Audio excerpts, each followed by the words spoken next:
Welcome to magnet brains. मैं हूं तुम्हारी वैदेही मैम और आज से हम डिस्कस करने वाले हैं क्या, मॉक टेस्ट। तो बोलोगे मैम एक ही मॉक टेस्ट डिस्कस करोगे? नहीं, मैं बहुत सारे मॉक टेस्ट लेके आऊंगी, थोड़ा पढ़ाऊंगी, फिर मॉक टेस्ट, ऐसा हम सीरीज पैरेलल स्टार्ट करेंगे। जितने हो सके मॉक टेस्ट सॉल्व करो। क्यों? क्योंकि इससे तुम्हें कॉन्फिडेंस बिल्डअप होगा और साथ में तुम्हें यह पता चलेगा कि जितना भी तुमने पढ़ा है उसका नॉलेज तुम सही तरीके से अप्लाई कर पा रहे हो कि नहीं। ठीक है, कहां पे ये सारे मॉक टेस्ट डिस्कस होंगे? इसी चैनल पे जिसका नाम है मैग्नेट ब्रेन्स, जहां मिलता है आपको फ्री एजुकेशन, इंग्लिश में भी, हिंदी में भी, किंडरगार्टन से लेके ग्रेड 12 तक, और अब तो बहुत सारे कॉम्पिटिटिव एग्जाम्स के लिए भी, जिसमें से है एक सीयूईटी जो हम मिलके क्रैक करने वाले हैं, क्योंकि तुम लोगों को चाहिए बहुत अच्छी सीट एक टॉप सेंट्रल यूनिवर्सिटी में। तो देखो, समझो बात को कि ये जो मॉक टेस्ट है इसमें मिक्स क्वेश्चन है। बोलोगे मैम मिक्स क्वेश्चन मतलब कैसे? देखो, इस बार के सीयूईटी में कोर्स जो है वो रिड्यूस्ड है, सही है। अब उसमें क्या होता है कि कोर्स रिड्यूस है, सिर्फ 12th का कोर्स आ रहा है, पर इस वाले मॉक टेस्ट में तुम्हें कुछ क्वेश्चंस 11th के भी मिलेंगे, तो घबराना नहीं है, मैं उसको भी समझाऊंगी। पर हाँ, अभी के लिए वो नहीं आ सकते, पर वापस कुछ ऐसे रीजन्स हैं, मतलब कुछ ऐसे टॉपिक्स हैं जो भले उन्होंने 12th की बुक में, मतलब कोर्स में बोला है कि सिर्फ 12th का ही कोर्स आने वाला है, 11th का है, पर अगर तुमको याद होगा तो इस बार एक क्वेश्चन, जब तुमने 12th का बोर्ड का पेपर दिया था तो एक क्वेश्चन 11th का उठा के दे दिया था उन्होंने। अब अगर जब 12th बोर्ड ये काम कर सकता है तो सीयूईटी भी ऐसे ही कुछ करने वाला है, ये मान के चलो। और वहां पे तुम ये नहीं बोल सकते मैम आउट ऑफ कोर्स है, हम क्वेश्चन नहीं सॉल्व करेंगे, बिल्कुल नहीं बोल सकते। ठीक है, तो उसमें से कुछ कुछ क्वेश्चंस मैं बताऊंगी जब हम डिस्कस करेंगे कि भले ये 11th के कोर्स के हैं, पर आने के चांसेस 12th में भी उतने ही हैं, भले उन्होंने सिलेबस में लिखा है कि सिर्फ 12th का कोर्स आने वाला है। ठीक है, तो चलो स्टार्ट करते हैं आज का पहला मॉक टेस्ट। तो देखो, अब तुमको पता है कि इसमें इंटरनल चॉइस है। इंटरनल चॉइस मतलब कैसे?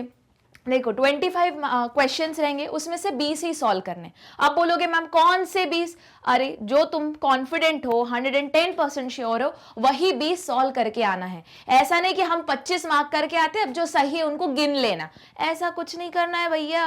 क्यों? यहाँ देखो, अगर सही करोगे तो +4 मार्क्स है, जहां तुमने गलत किया क्या हो जाएगा? -1 मार्क्स है, नेगेटिव मार्किंग भी है।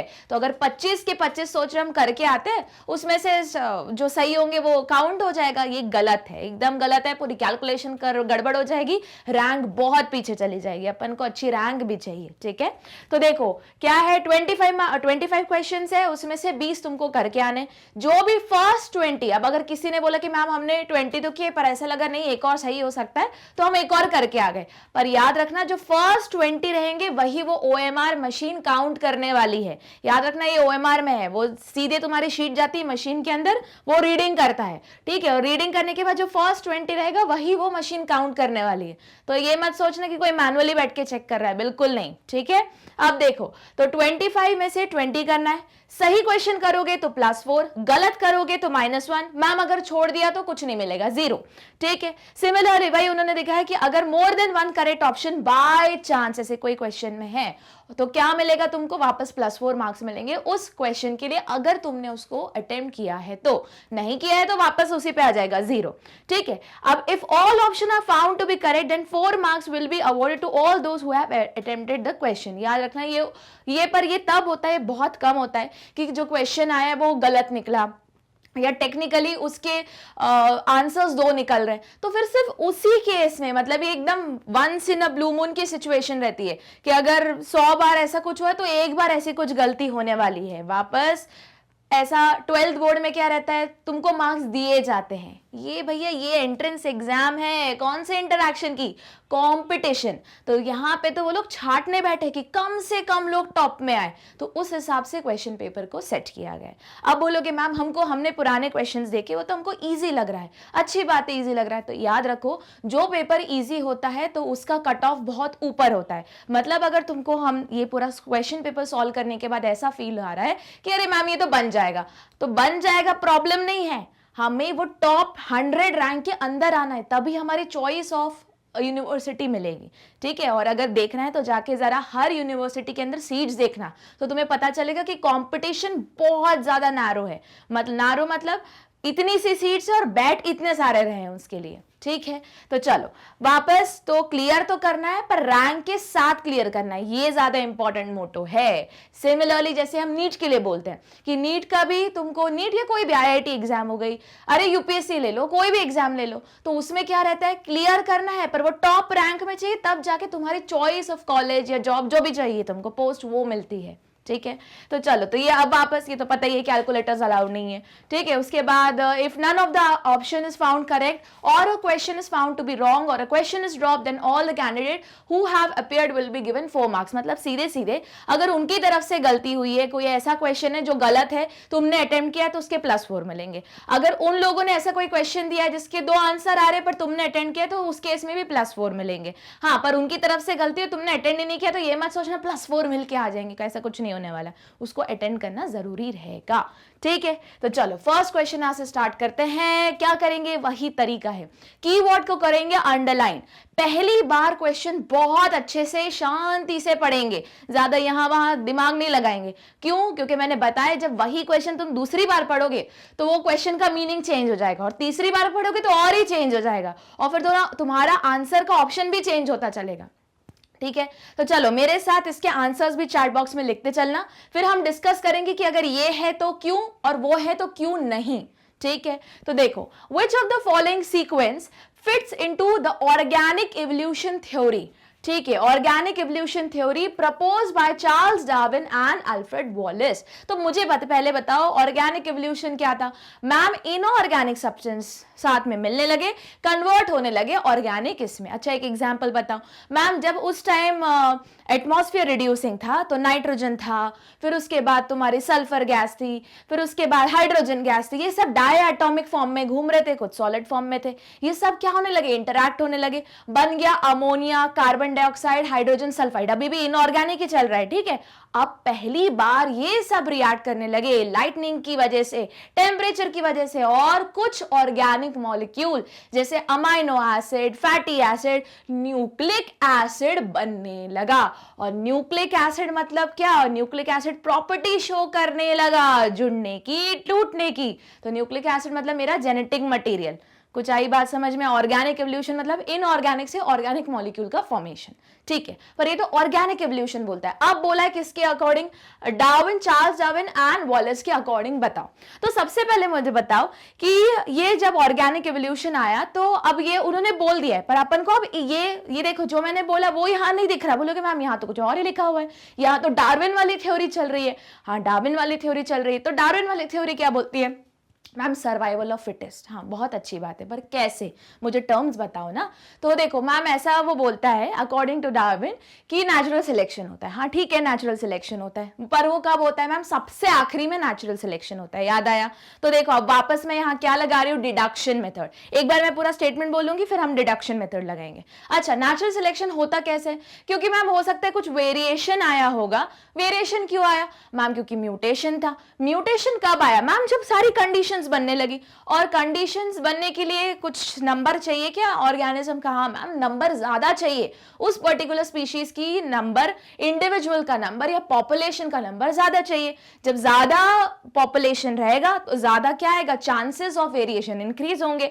अब उस चांसेस ऑफ वेरिएशन में से बाय चांस को जैसे नेचुरल कैलामिटी आई या कंडीशन बन गए, तो वो वाला पर्टिकुलर जो म्यूटेशन हुआ है वो सिलेक्ट हो जाएगा, और बस इसी को बोला उन्होंने नेचुरल सिलेक्शन।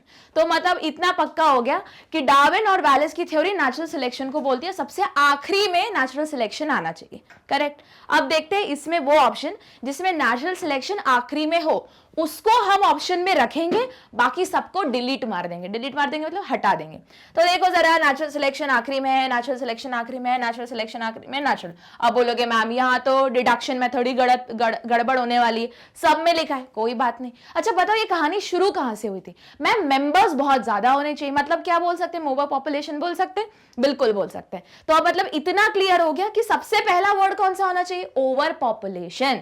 तो देखो वेरिएशन एकदम आ जाएगा क्या, और फिर बाद में ओवर पॉपुलेशन होगा, नहीं पहले तो ओवर पॉपुलेशन चाहिए ना, फिर आएगा म्यूटेशन, चेंज, धीरे धीरे पॉपुलेशन कंसिस्टेंट होने लगेगी। तो मतलब सबसे पहला वर्ड क्या आना चाहिए, ओवर पॉपुलेशन। यहाँ है क्या? नहीं, कैंसिल मारो। यहाँ है क्या? नहीं, कैंसिल मारो। लो, हो गया तुम्हारा केबीसी का 50-50, 2 ऑप्शन तो बाहर हो गए, अब बचे 2 ऑप्शन। चलो स्टार्ट करते हैं। तो ओवर पॉपुलेशन है, हाँ मैम ठीक है। अब बताओ क्या आना चाहिए ओवर पॉपुलेशन में? म्यूटेशन। म्यूटेशन पूरे टाइम आता है, हमें भी अभी पूरे टाइम म्यूटेशन आ रहा है, पर वापस मैंने बताया था जो म्यूटेशन फेवरेबल रहता है या पॉजिटिव रहता है वही आगे कैरी होता है, और पुराने वाले जो म्यूटेशन भी नहीं बोल सकते, जो पुराने वाले जीन है वो धीरे धीरे खोते चले जाते हैं। ये नॉर्मल है, नॉर्मल चीज है, ठीक है।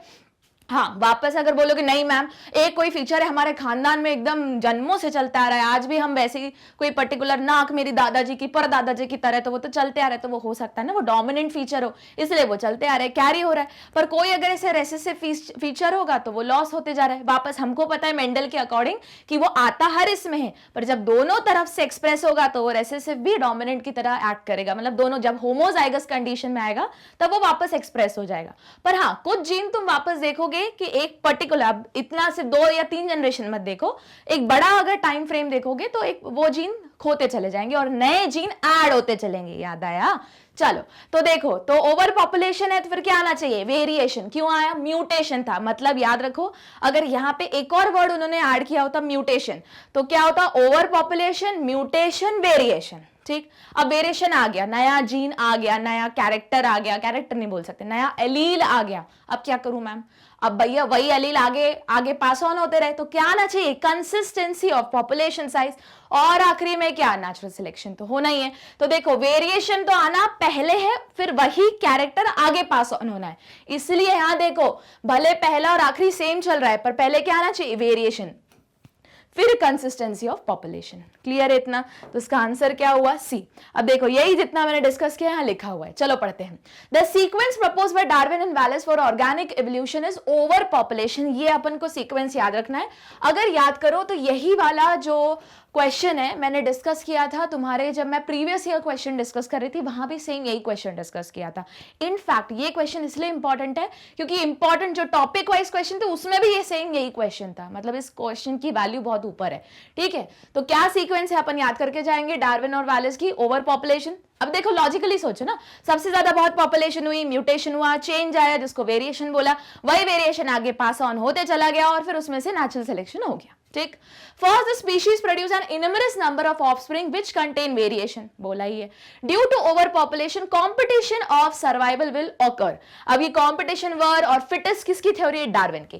Competition for survival will occur among the organism of same और डिफरेंट स्पीशीज इन पॉपुलेशन। अच्छा यहां पे बताओ मेरे को जरा कि अगर 2 स्पीशीज के बीच में कंपटीशन है तो क्या बोलेंगे? इसको जरा टाइप करके बताना। 2 स्पीशीज के बीच में तो इंटर स्पेसिफिक कंपटीशन, और अगर एक ही स्पीशीज के अंदर कंपटीशन चल रहा है तो इंट्रा स्पेसिफिक कंपटीशन। इसी तरीके से पढ़ना है, क्या पता जो हम डिस्कस कर रहे हैं वो क्वेश्चन बन के आ जाए सीयूईटी में। ठीक है, आगे this result in struggle for existence. अब वापस मैंने अगर याद होगा बोला था जो जीन काम का रहेगा या जो म्यूटेशन बेनिफिशियल रहेगा वो आगे कैरी होता जाएगा। मतलब अगर वो कोई म्यूटेशन है जो बेनिफिशियल है, बेनिफिशियल मतलब उस ऑर्गेनिज्म के सर्वाइवल में बहुत बड़ा हाथ, मतलब हाथ नहीं बोल सकते, बहुत बड़ा रीजन है उस इंसान ने उस ऑर्गेनिज्म के सर्वाइवल में, मतलब एक तरीके से जो उसने स्ट्रगल किया और खुद का फिट खुद को साबित करके दिखाया, तो वही तो नेचुरल सिलेक्शन के थ्रू आगे बढ़ेगा। तो वही दिया है। तो सबसे पहले क्या हुआ? ओवर पॉपुलेशन हुआ जिसका रिजल्ट कंपटीशन आ गया। कंपटीशन में वो जो म्यूटेटेड जीन था या जो वेरिएशन उसने खुद को एक्सप्रेस किया, कैसे स्ट्रगल किया for existence. This struggle for existence and heritable variation from parent to progeny result in the survival of fittest और नेचुरल सिलेक्शन। हमेशा याद रखना नेचुरल सिलेक्शन आएगा आखिरी में, सबसे पहले उसी ऑर्गेनिज्म की जनता बहुत ज्यादा बन जाएगी। जैसी ही जनता बन गई उसमें थोड़ा थोड़ा चेंज आ रहा है, फिर वो आगे बढ़ता जा रहा है, फिर वो सर्वाइव कर रहा है। अब जब कंडीशन आई तो वो सर्वाइव, जो वेरिएशन आया था वो खुद को बेस्ट प्रूफ कर रहा है, फिट प्रूफ कर रहा है, बस आगे हो गया natural selection. The survival of fittest result in phenotype picked when is best suited. देखो ये लिखा है बेस्ट सूटेड फॉर एनवायरमेंट। इसी का एग्जांपल मैंने तुमको बताया था कि जब कोरोना की फर्स्ट वेव आई थी, डब्ल्यूएचओ ने क्या बोला था कि इंडिया में 1.8 मिलियन लोग पैदाइशी ही कोरोना के अगेंस्ट रेजिस्टेंट है। इसका मतलब क्या हुआ? देखो इसका मतलब है कि अगर कोरोना नहीं आता तब भी उनके अंदर वो जीन तो है, अब ये अलग बात है कि कोरोना आ गया तो उनके अंदर वो जीन, उन्होंने बोला मेरे को कोई फर्क ही नहीं पड़ेगा क्योंकि हमारे अंदर इनबिल्ट उसके अगेंस्ट रेजिस्टेंट है। अब ये एक्चुअल काम कब करता है, मतलब ये थ्योरी एकदम फिट कब बैठी, अभी भी वो थ्योरी फिट ही बैठी है कोरोना में। बोलते थे ना कि जिसकी इम्यूनिटी अच्छी है वो सर्वाइव कर रहा है कोरोना, जिसकी इम्यूनिटी वीक है वो भैया सफर कर रहा है कोरोना में। तो देखो ये तो मतलब बहुत हद तक मैम अभी भी वही हो रहा है, फिटेस्ट वाला सर्वाइव करेगा, बिल्कुल सही। पर सपोज करो मैंने तुम्हें बोला था कि कोरोना अगर और बेकार होता, बोलोगे मैम वैसे ही तो बेकार है, और क्या बेकार कर रहे हो। ऐसा बेकार होता कि जैसे ही कांटेक्ट में आते 15 मिनट में इंसान खत्म, सपोज कर लो, सपोज बोल रही हूं, ठीक है। तो अगर ऐसा होता तो पूरे ह्यूमन मतलब इंडिया के पूरी जनता खत्म हो जाती, सिर्फ वो 1.8 मिलियन ही सरवाइव करती। क्यों?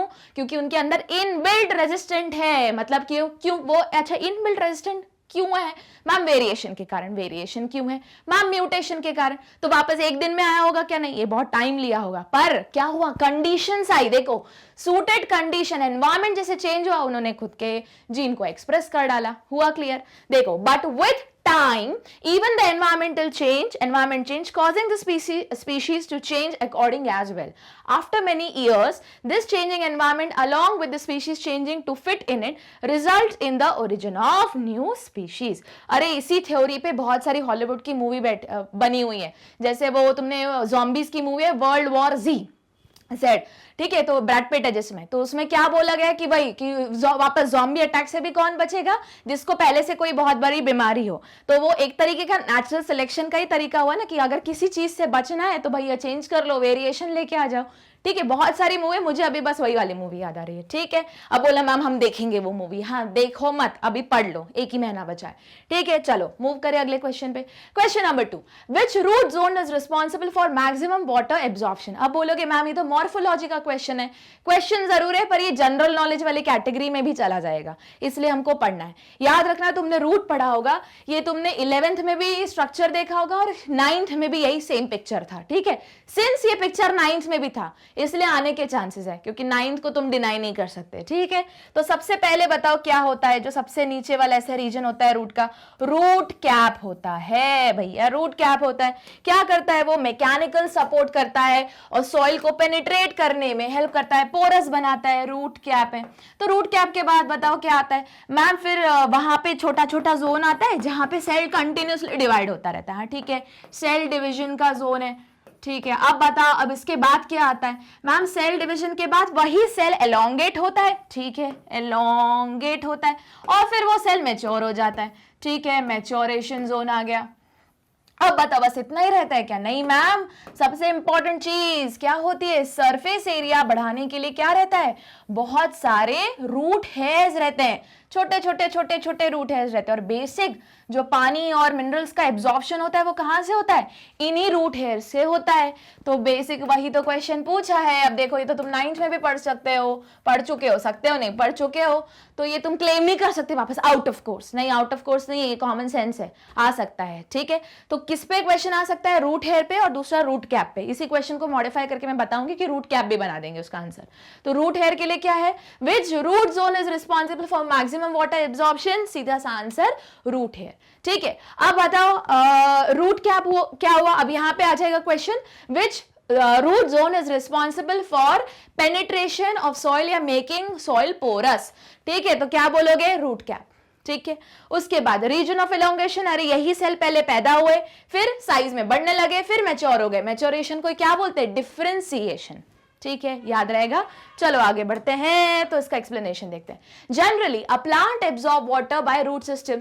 Maximum absorption of water takes place in root hair zone. Root hair are present in the zone of cell maturation. देखा होगा तो थोड़ी देर पहले मैंने सेल मैच्योरेशन के वहीं बनाया था। तो मैच्योरेशन मतलब डिफरेंशिएशन हो गया। अब सारे सेल को पता चल गया भैया बॉस हमको क्या काम करना है, और क्या काम करना है? वाटर को एब्जॉर्ब करना है। कैसे करेंगे? हम बन गए, कन्वर्ट हो गए किसमें? रूट हेयर में। सरफेस एरिया बढ़ा दिया, बस अब एब्जॉर्ब करेंगे। देखो हर चीज में जहां भी सरफेस एरिया बढ़ रहा है, जैसे सेम हमारे स्मॉल इंटेस्टाइन में विलाय है, तो वो भी वही काम करे, सरफेस एरिया बढ़ाने का काम। तो जो चीज सरफेस एरिया बढ़ाएगा बट ऑब्वियस वो कुछ ना कुछ क्या कर रहा है? एब्जॉर्ब कर रहा है। सिमिलरली तुम्हारे लंग्स में क्या है? वो बलून लाइक स्ट्रक्चर एल्वियोलाई, वो भी क्या कर रहा है? सरफेस एरिया बढ़ा रहा है, मतलब वो भी क्या करेगा? एब्जॉर्प्शन ही कराएगा ना, वहां हो रहा है ऑक्सीजन का। ठीक है, चलो। They are unicellular extension of root epidermis called epiblema which absorb water due to increase surface area for absorption. As a result of their presence the absorptive surface area increase substantially.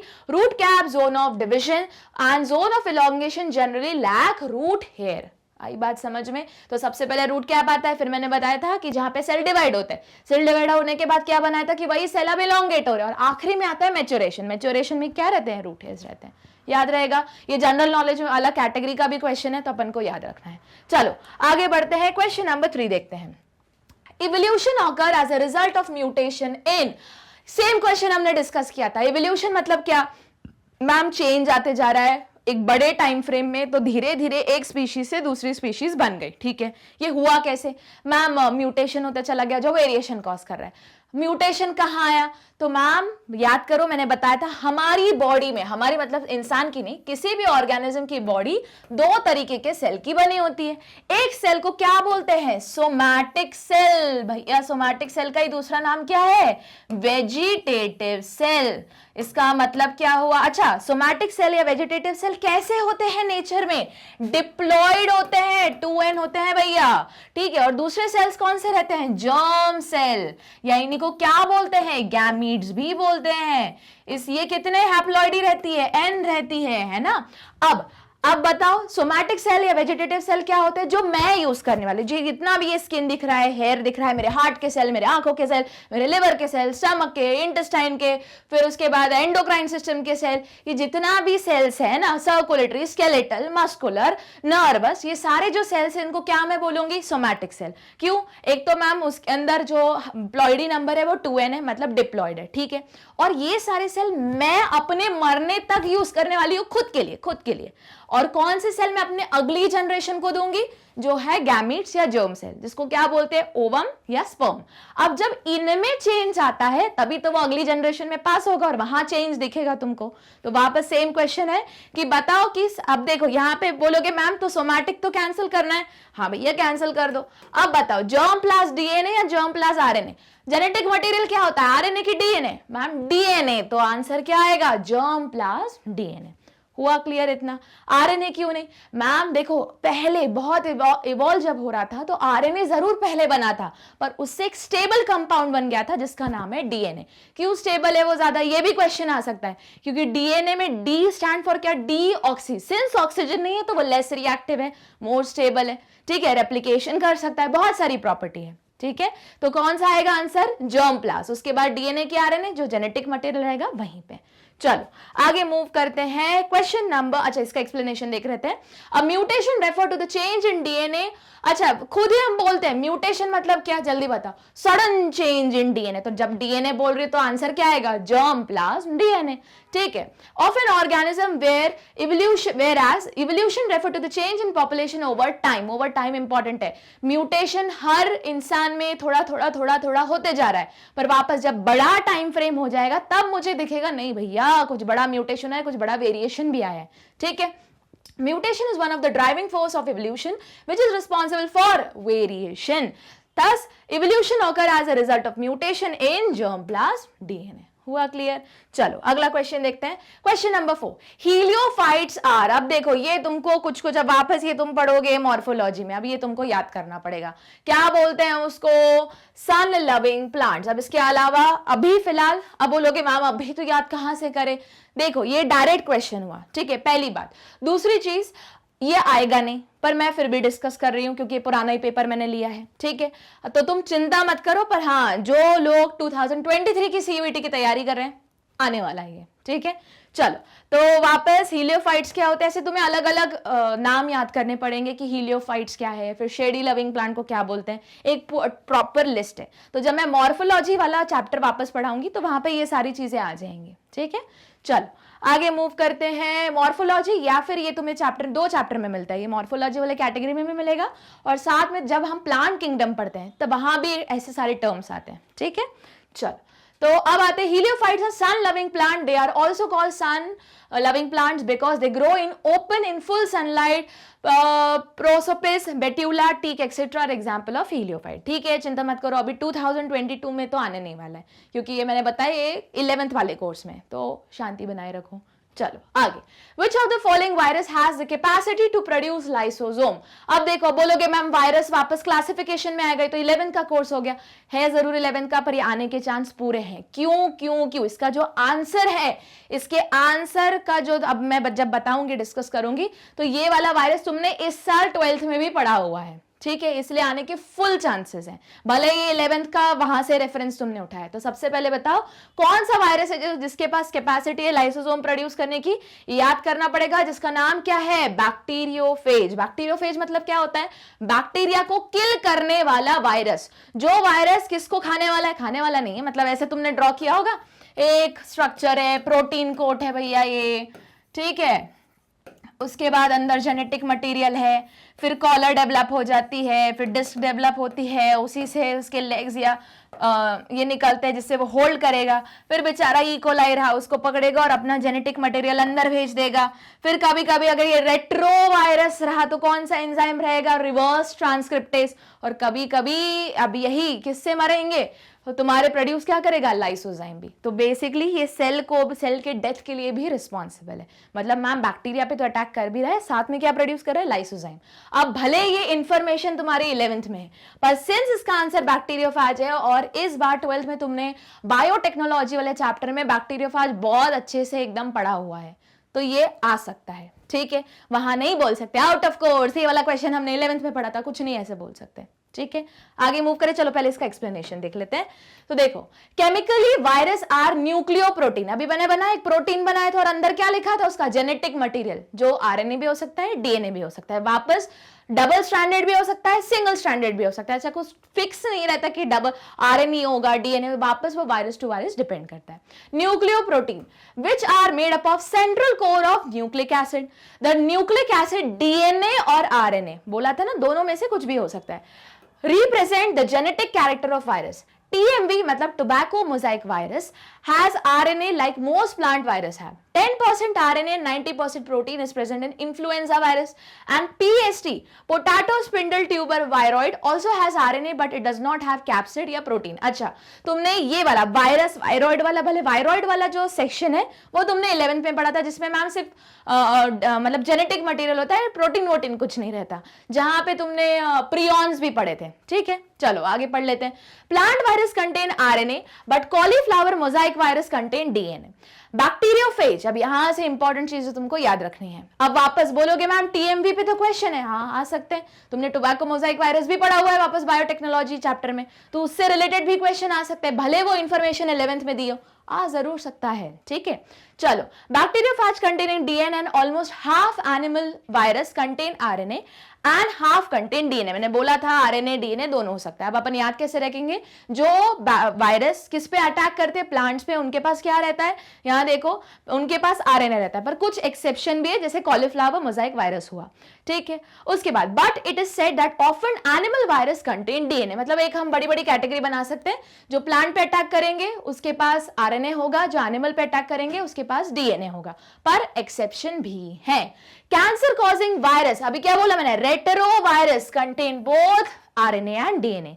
Some enzymes are detected in virus such as, एक तो हमने खुद बोला जो question में लिखा था lysozyme, दूसरा कौन सा बोला? Reverse transcriptase. देखो, लाइसोजाइम इन बैक्टीरियोफेज, ट्रांसक्रिप्टेज, अब वो ट्रांसक्रिप्टेज लिखा हुआ है, ठीक है, in vaccinia virus, reverse transcriptase and DNA और RNA polymerase in retrovirus।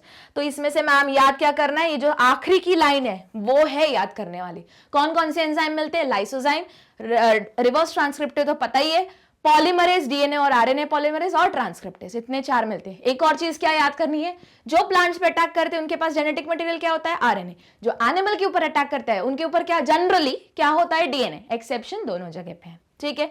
बाकी ऊपर का तो तुमको पता ही है।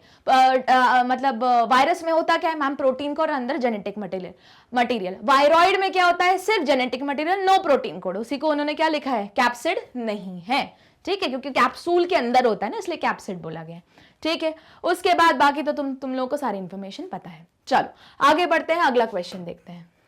तो देखो अगला क्वेश्चन क्या बोल रहा है, siliquae is a fruit of the family. अब वापस ये कहां पे आएगा, मॉर्फोलॉजी में, ठीक है, जहां पे तुम एंड में फैमिलीज पढ़ोगे, ब्रासिकेसी, लिलिएसी और उसके एग्जांपल्स पढ़ोगे। अब बोलोगे मैम ये आने वाले के इस बार नहीं आएगा, अगले वाले सीयूईटी में जरूर आएगा।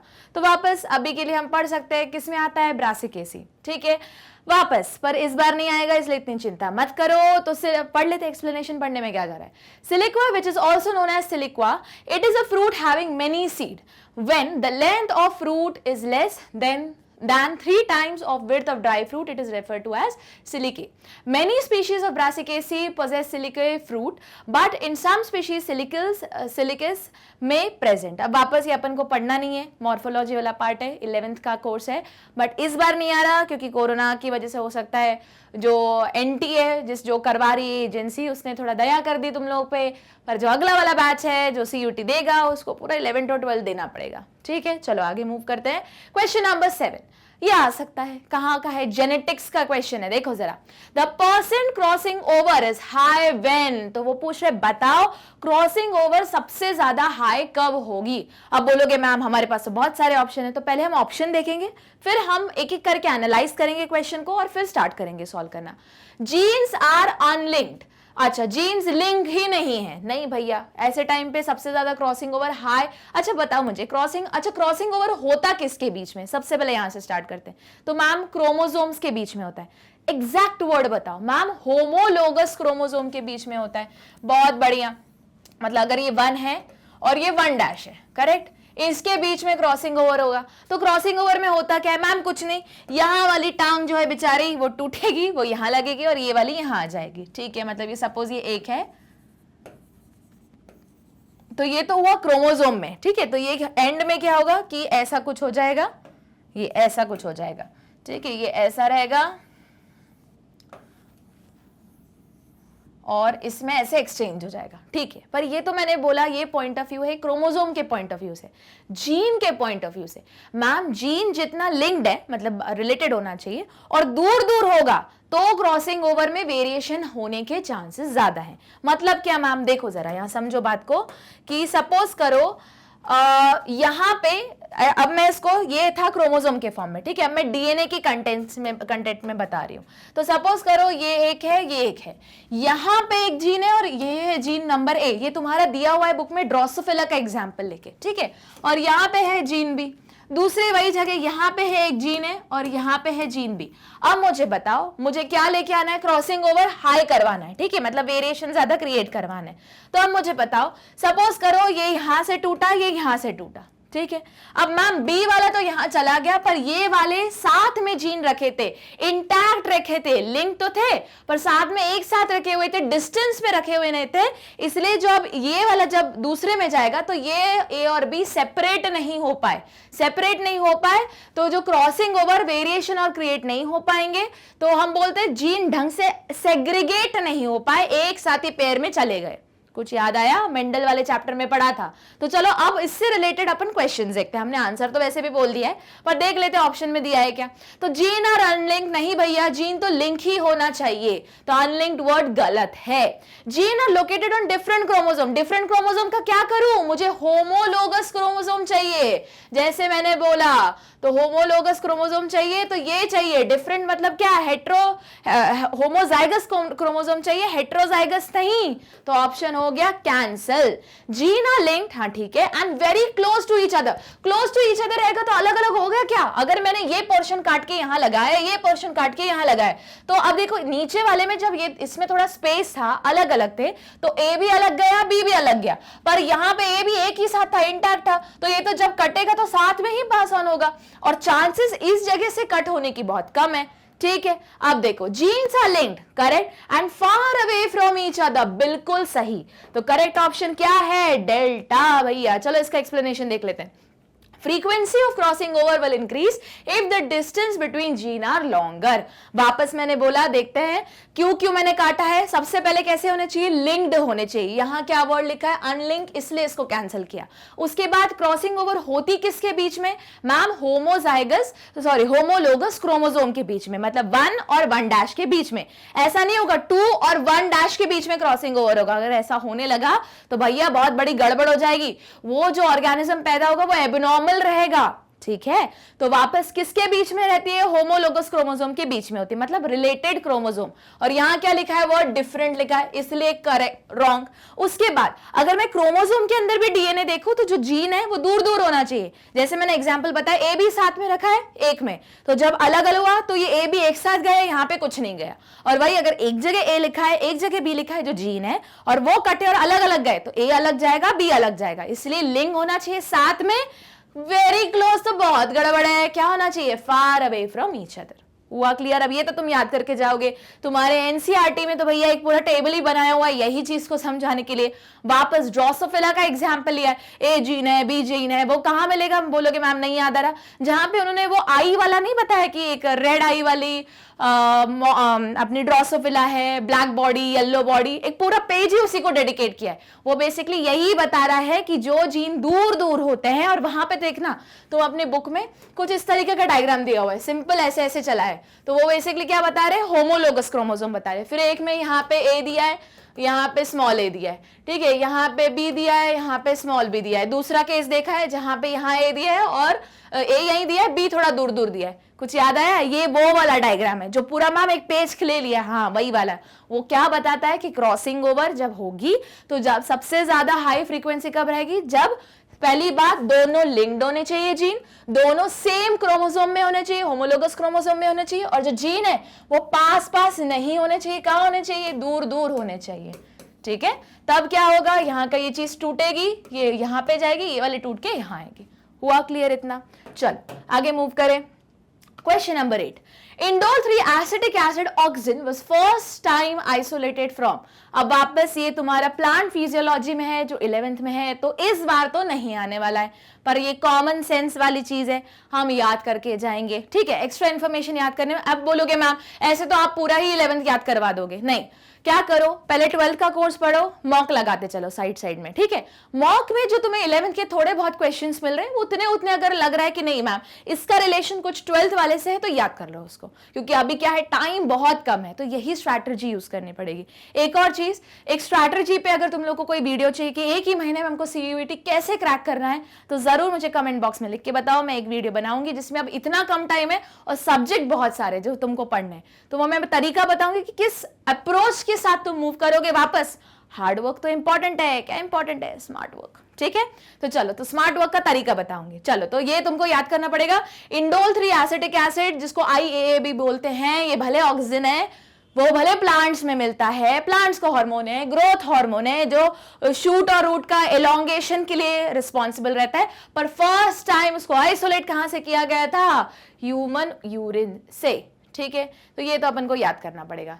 चलो आगे मूव करते हैं, तो वही लिखा है उन्होंने, indole 3 acetic acid is naturally occurring plant hormone of the oxygen class. It was first isolated by Kogl and हैगर स्मिथ फ्रॉम ह्यूमन यूरिन। ठीक है, चलो क्वेश्चन नंबर 9, ये तो आएगा भैया, देखो वापस ये वही उसी जेनेटिक्स वाले चैप्टर का सेक्स डिटर्मिनेशन में, सेक्स डिटर्मिनेशन तुमने ह्यूमन का पढ़ा है, फिर उसके बाद बर्ड्स का पढ़ा है, ठीक है, उसके बाद ड्रोसोफिला का पढ़ा है और हनी बी का पढ़ा है, अलग अलग कंडीशंस। तो यहाँ किसका पूछा है, हनी बी।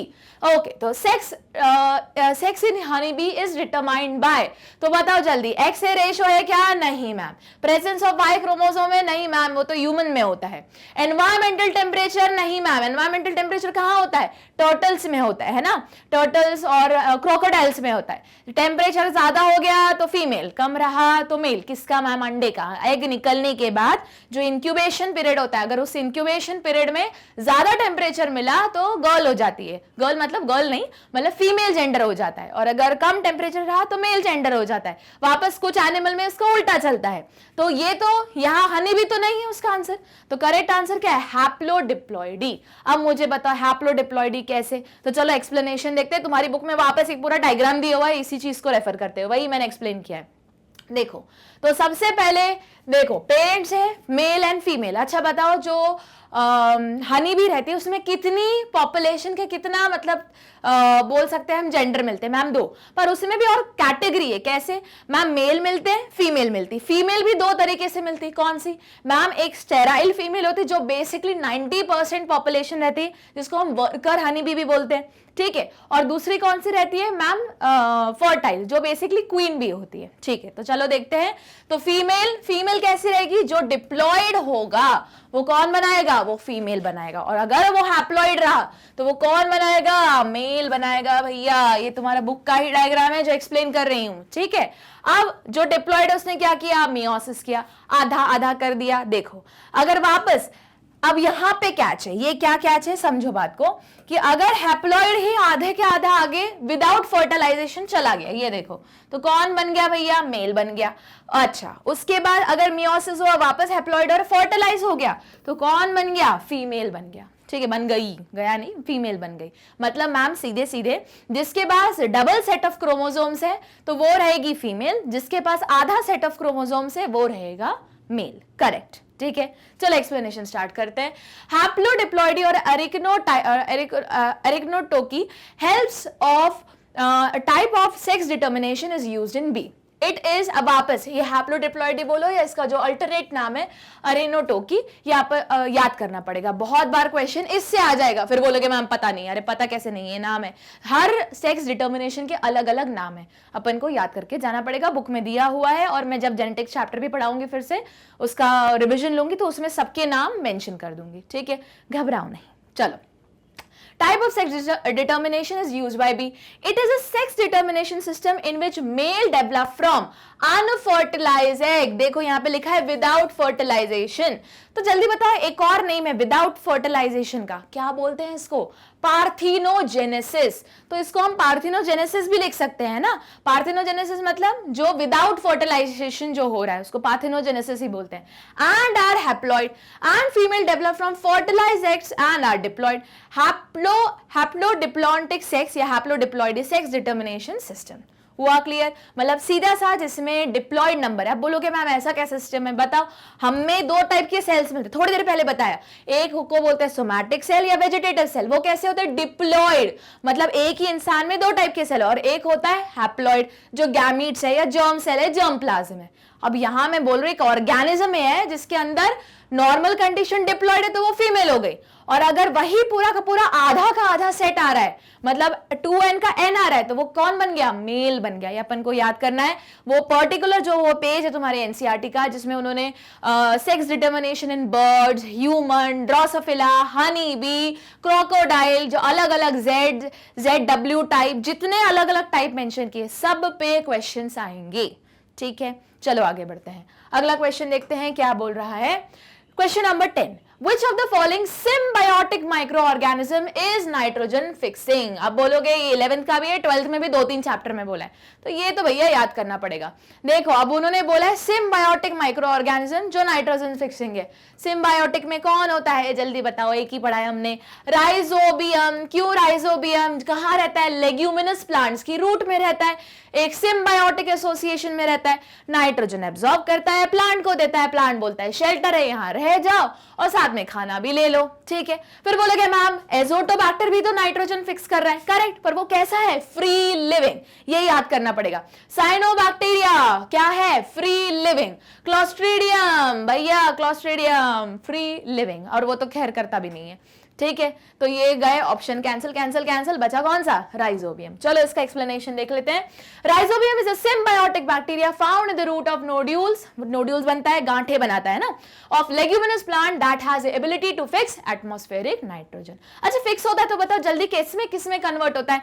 इनऑर्गेनिक नाइट्रोजन को ऑर्गेनिक नाइट्रोजन में कन्वर्ट करता है। बहुत बार क्वेश्चन इस नाम से भी आएगा।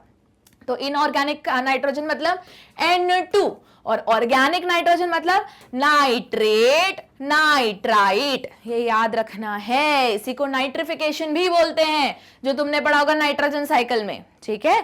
चलो आगे मूव करते हैं। ये क्वेश्चन आएगा क्योंकि ये तुम्हारे 12 की ही 3 चैप्टर में है। एक तो तुम्हारा वो इकोसिस्टम हो जिसमें साइकिल है, नाइट्रोजन साइकिल में इनके बारे में मेंशन है। फिर उसके बाद तुम्हारा बायोटेक्नोलॉजी में मेंशन है, बायो फर्टिलाइजर वाले कैटेगरी में। और फिर बाद में ऑर्गेनिज्म पॉपुलेशन में जो इंटरैक्शन है उसमें भी मेंशन है। तो जो टॉपिक 2 या 3 चैप्टर में मेंशन है वो 110% क्वेश्चन हुआ। तो बोलोगे मैम सिर्फ राइजोबियम ही आएगा? नहीं, राइजोबियम के साथ फ्री में अपन को ये भी याद करना पड़ेगा कि सिम्बायोटिक में कौन है, फ्री लिविंग में कौन है, और अगर मतलब फ्री लिविंग में हो उसके बाद ब्लू ग्रीन एल्गे के साथ कौन है, और नाइट्रोजन के साथ अलावा, इसके अलावा अगर तुमने कुछ पढ़ा है, जैसे तुमने ग्लोमस जीनस का जो माइक्रो स्पोरांजियम है वो पढ़ा हुआ है ना, तो उसके ऊपर भी क्वेश्चन आ सकता है। ठीक है, तो ग्लोमस कैटेगरी, नॉट माइक्रोस्पोरांजियम, ग्लोमस जो जीनस है उसका जो तुमने पढ़ा हुआ है वो भी आ सकता है। क्या एब्जॉर्ब करता है? फास्फोरस। तो ये सब कुछ आ सकता है। ठीक है, चलो आगे मूव करते हैं। Question number 11, which of the following is correct match of the product and the producer. ये तो भैया आने वाला है, ये तो 12th का भी फेवरेट क्वेश्चन था, मैंने बोला था। अब वो हर चीज का फेवरेट, वो एक पन्ना इतना फेवरेट है, उसमें और एक्स्ट्रा इंफॉर्मेशन और ऐड हो जाती है, पर वो हटती कहीं नहीं है। चलो देखते हैं। करेक्ट बोला है साइक्लोस्पोरिन ए। देखो याद करवाया था, स्पोरिन वर्ड आना चाहिए क्या? ट्राइकोडर्मा पॉलीस्पोरम लिखा हुआ है भैया, यही आंसर है। चलो देख लेते हैं। Blood cholesterol increasing, statin Monascus purpureus. Monascus purpureus सही है, स्टैटिन सही है। इंक्रीजिंग करता है क्या? और हार्ट अटैक दिलाना है और मायोकार्डियल इंफ्रैक्शन करवाना? नहीं, lower down blood cholesterol level. कैसे? कॉम्पिटिटिव इनहिबिशन से। सब याद करना पड़ेगा। आगे, एंटीबायोटिक एसिटोबैक्टर एसिटाई। नहीं बाबा, एंटीबायोटिक का तो पेनिसिलियम नोटेटम होना चाहिए, और एसिटोबैक्टर एसिटाई क्या कर रहा है? इस जगह क्या आना चाहिए था? Acetic acid. गलत। Red dye Methanobacterium. अरे मेथेनोबैक्टीरियम तो मीथेन प्रोड्यूस करेगा ना, तो रेड डाई का तो दूसरा आंसर होना चाहिए। चलो तो करेक्ट आंसर देखते हैं क्या है। साइक्लोस्पोरिन। याद कराने का तरीका बताया था, वर्ड स्पोरिन और एंड में स्पोरम भी आना चाहिए। ठीक है, चलो आंसर देखते हैं। Cyclosporin is produced by trichoderma polysporum. याद कराने का तरीका बोला था, दोनों में स्पोरिन स्पोरिन स्पोरम आता है। Fungus and it is used as immunosuppressive agent in organ transplant patient. क्यों इम्यूनोसप्रेसिव यूज करते हैं? अरे मैम, क्योंकि हर सेल, जितने भी बॉडी के सेल है, सेल मतलब सेल मेम्ब्रेन मतलब लिपोप्रोटीन या ग्लाइकोप्रोटीन की एक लेयर, एक चेन, और वो किसकी तरह काम करती है? एंटीजन की तरह काम करती है। ठीक है, इसी एंटीजन से हमारी बॉडी में जितनी भी हमारा डिफेंस सिस्टम घूम रहा है, हमारी बॉडी में जो WBC घूम रहे हैं, तो WBC को पता चलता है बॉस जिसमें ये ग्लाइकोप्रोटीन लगा हुआ है या एंटीजन लगा हुआ है ये हमारे सेल्स है, और जिसमें नहीं लगा हुआ है या कुछ और लगा हुआ है किसी और के सेल्स है। तो ऑर्गन ट्रांसप्लांट में बेसिकली क्या होता है? किसी और के सेल्स ही तो आ रहे हैं। अब तुम बोलोगे मैम ऑर्गन आ रहा है ना, ऑर्गन किससे बना है? टिश्यू से बना है। टिश्यू किससे बना है? सेल से बना है। सेल मतलब क्या? सेल मेम्ब्रेन क्या मतलब? ग्लाइकोप्रोटीन, पर उसका ग्लाइकोप्रोटीन अलग होगा, हमारा ग्लाइकोप्रोटीन अलग होगा, इसीलिए सेम रहे, इसलिए टिश्यू मैचिंग की जाती है, मतलब रिजेक्शन के चांस थोड़े कम रहे। पर फिर भी उस पेशेंट को क्या दिया जाता है? इम्यूनोसप्रेसिव ड्रग दिए जाते हैं, जिसका नाम क्या है? साइक्लोस्पोरिन। किससे ऑब्टेन किया हुआ है? ट्राइकोडर्मास पॉलीस्पोरम से। क्यों? क्योंकि यही जब WBC घूम रहे हमारी बॉडी में, उन्होंने बोला अच्छा ये सेल तो अपने है, क्योंकि इसके ऊपर क्या लगा हुआ है? एंटीजन, जो एक ग्लाइकोप्रोटीन वो हमारा है। ये बाहर का कौन सा सेल आ रहा है जिसमें कुछ अलग लगा हुआ है? ये लगा ही नहीं है ग्लाइकोप्रोटीन, तो ये अपना, ये तो सेल्फ हो गए। वो कौन है? Non self. चलो जाके कूटते हैं, साफ कर देते। अरे पर उस इंसान की बॉडी में उसने बहुत ज्यादा अल्कोहल पिया था, इसलिए उसका किडनी लिवर खराब हो गया था, इसलिए उसको किडनी डोनेट की गई थी या लिवर डोनेट किया गया था। अब ये WBC को थोड़ी ना पता है, वो तो सोच रहे बाहर का हटाओ, इसे हटा दिया, लो पूरी प्रॉब्लम वापस वहीं की वहीं शुरू हो गई। इसीलिए जब भी कोई ऑर्गन ट्रांसप्लांट होता है क्या होता है? हमेशा इम्यूनोसप्रेसिव ड्रग्स दिए जाते हैं। ठीक है, चलो आगे पढ़ते हैं। Statin are produced by Monascus purpureus yeast. अब ये तो हमको पता ही है, इसमें गलत क्या लिखा था? इंक्रीजिंग। हार्ट अटैक और नहीं दिलवाना है, कम करवाना है। It is used as blood cholesterol lowering agent. It inhibits the enzyme responsible for synthesis of cholesterol, मतलब कोलेस्ट्रॉल बनने नहीं देखता। कैसे? कॉम्पिटिटिव इनहिबिटर की तरह काम करके। ये भी याद करना है। ठीक है, अच्छा, एसिटोबैक्टर एसिटाई क्या प्रोड्यूस करता है? Acetic acid is a bacterium that produce acetic acid. Methanobacterium is common methanogen. अरे मीथेन गैस प्रोड्यूस करता है, CH4 प्रोड्यूस करता है, तुम उसको उठा के लिख रहे हो रेड डाई में, गलत। ठीक है, आगे बढ़े, चलो अगला क्वेश्चन देखते हैं क्या बोल रहा है अगला क्वेश्चन। चलो अगला क्वेश्चन क्या बोल रहा है, which of the following statement is correct with respect to cellular respiration. अब बोलोगे मैम सेलुलर रेस्पिरेशन तो हमने रेस्पिरेशन चैप्टर में जो हमारा प्लांट फिजियोलॉजी में वहां पढ़ा था। हाँ सही है, वहां पढ़ा था, पर आएगा क्यों आएगा, क्योंकि वापस ये बेसिक है ना, सेलुलर रेस्पिरेशन मतलब बेसिक नॉलेज की, बेसिकली अच्छा ये बताओ मुझे रेस्पिरेशन कैसे प्रोसेस है। मैम फोटोसिंथेसिस की उल्टी। उल्टी मतलब क्या हो रहा है इसमें मैम, ग्लूकोज का क्या हो रहा है, ब्रेक डाउन हो रहा है। किस में कन्वर्ट हो रहा है ग्लूकोज, पायरुवेट में। ये इतना तो बेसिक याद करके जाओगे ना, ये इंफॉर्मेशन तो तुम्हारी 10th की बुक में भी लिखी हुई है, तो ये नहीं बोल सकते वापस बॉस कि ये बाहर का है भैया, ये 10 का भी लॉजिक उठा के दिया हुआ है उन्होंने। चलो ऑप्शंस देखते हैं। Process of glycolysis occur in cell membrane. Cell membrane में होता है क्या, नहीं, क्रॉस साइटोप्लाज्म में होता है। एंजाइम, तो यहाँ ये गड़बड़ लिखा है, ठीक है। Enzyme of TCA cycle are present in inner mitochondrial membrane. भैया सेलुलर रेस्पिरेशन बोल रहा है, माइटोकॉन्ड्रिया के अंदर कहां घुसा रहे हो, cancel. NDA plus is the final electron donor of anaerobic respiration. Cellular respiration वापस तुम पढ़ोगे, सबसे पहले एरोबिक होता है फिर एनारोबिक में आएगा, पर जो होता है वो साइटोप्लाज्म में होता है, एनारोबिक नहीं है, कैंसिल मारो। Conversion of glucose 6 phosphate to fructose 6 phosphate is a reversible reaction. ये उसमें एक स्टेप है। मैंने क्या बोला, ग्लूकोज कन्वर्ट होता है किसमें, पायरुवेट में। तो ग्लूकोज स्टार्ट कहां से होता है, याद करो, एक तुमने टेबल पढ़ा था, बुक में भी एक टेबल बना हुआ है, ग्लूकोज 6 फॉस्फेट, फिर फ्रक्टोज 6 फॉस्फेट, फ्रक्टोज 1,6 बाइफॉस्फेट, फिर स्टार्ट होगा अलग अलग डिवीजन और आखिरी में पायरुवेट आएगा। तो यही तो बोल रहे हैं कि जिसमें क्या हो रहा है, कन्वर्ट हो रहा है glucose 6 phosphate to fructose 6 phosphate, जो रिवर्सिबल रहता है। वहां पे तुम ऐसे एरो लगाते हो, है ना, यू टाइप के, कि रिवर्स हो सकता है। हाँ, तो यही है करेक्ट आंसर। अब देखो इसमें तुमको एक बात बताओ, इसमें थोड़ा सा बस बेसिक नॉलेज होना चाहिए कि ये कहाँ हो रहा है मैम, साइटोप्लाज्म में। कैसा है, ऑक्सीजन डिमांडिंग प्रोसेस है। तो अगर जैसे मैं बोल रही हूँ साइटोप्लाज्म, तो ये कैंसिल हो गया, माइटोकॉन्ड्रिया कैंसिल हो गया, और ऑक्सीजन डिमांडिंग है तो ये कैंसिल हो गया। क्या हो रहा है, ग्लूकोज बेसिकली पायरुवेट में कन्वर्ट हो रहा है, एक बड़े लेवल पे, मतलब फर्स्ट प्रोडक्ट और आखिरी प्रोडक्ट देख रही हूँ, ठीक है, मतलब फर्स्ट मेंबर सबस्ट्रेट देख रही हूँ और आखिरी वाला प्रोडक्ट देख रही हूँ पायरुवेट, पर उसके बीच में इक्वेशन। अब वापस अब बोलोगे मैम पर इसमें अगर हम भूल गए तो, अरे थोड़ा लॉजिक तो लगा लो। ग्लूकोज किसमें होता है, ग्लूकोज 6 फॉस्फेट, फिर फ्रक्टोज 6 फॉस्फेट, फ्रक्टो 1,6 बाइफॉस्फेट। तो ये कुछ कुछ तो अपन को सीक्वेंस तो याद रखनी पड़ेगी, ठीक है। वापस सिंस सेलुलर रेस्पिरेशन तुम्हारे इस चैप्टर 12th में भी कहीं ना कहीं वर्ड यूज किया गया है, इसलिए तुमको ये चीज याद करके जानी पड़ेगी। चलो इसका एक्सप्लेनेशन रिटर्न के फॉर्म में देखते हैं। तो इसका आंसर हुआ conversion of glucose 6 phosphate to fructose 6 phosphate. Glycolysis is a process of breakdown of glucose which occur in cytoplasm. Cell membrane गलत लिखा था, माइटोकॉन्ड्रिया गलत लिखा था। In the presence of enzyme phosphoglucose isomerase. अब देखो आइसोमर ही है, अब तुमने तुम्हारी बुक में सिर्फ आइसोमरेज लिखा हुआ है, ठीक है।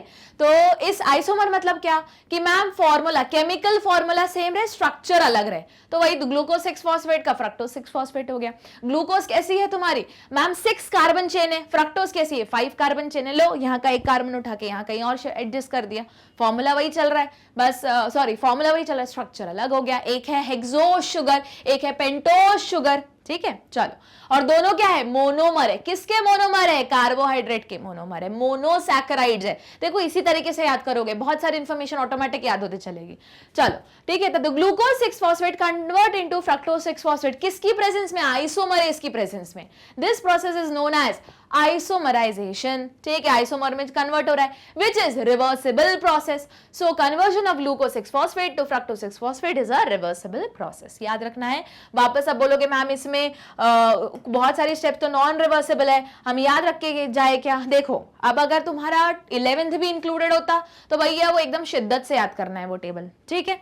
पर सिंस इस बार सिर्फ 12th इंक्लूडेड है, तो ये जो क्वेश्चन है वो थोड़े ऊपर ऊपर आएंगे, आएगा ऐसा नहीं है, एकदम भी टच नहीं होगा। अब वो टॉपिक टच होगा जो 12th से लिंक्ड है। जैसे मैंने बताया ये कहीं ना कहीं तुम्हारी 12th में भी सेलुलर रेस्पिरेशन के बारे में मेंशन किया हुआ है, तो ये वाला इतना ये एकदम ऊपर ऊपर टच हो रहा है, तो ये आ सकता है। हाँ, इन डिटेल की ये वाला बताओ किसमें कन्वर्ट हो रहा है, कितने एटीपी निकले, कितने एनएडीपी बने, कितना एटीपी यूज हुआ, फिर इसके पहले पायरुविक एसिड के पहले क्या हो रहा है, पायरुविक एसिड के बाद में क्या हो रहा है, ये इतना डिटेल में 2023 में आएगा अगर 11th भी इंक्लूड हुआ तो, नहीं तो भैया इतने पे स्टिक रहेगा, ठीक है। चलो अगले क्वेश्चन पे मूव करते हैं।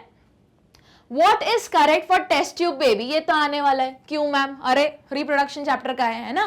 तो टेस्ट ट्यूब बेबी क्या होता है मैम, जो बेबी टेस्ट ट्यूब में होता है। अच्छा ठीक है, मुझे बता टेस्ट ट्यूब में होता है क्या। देखो जरूर बोलते हैं टेस्ट ट्यूब बेबी, पर होता पेट्री डिश में है ना।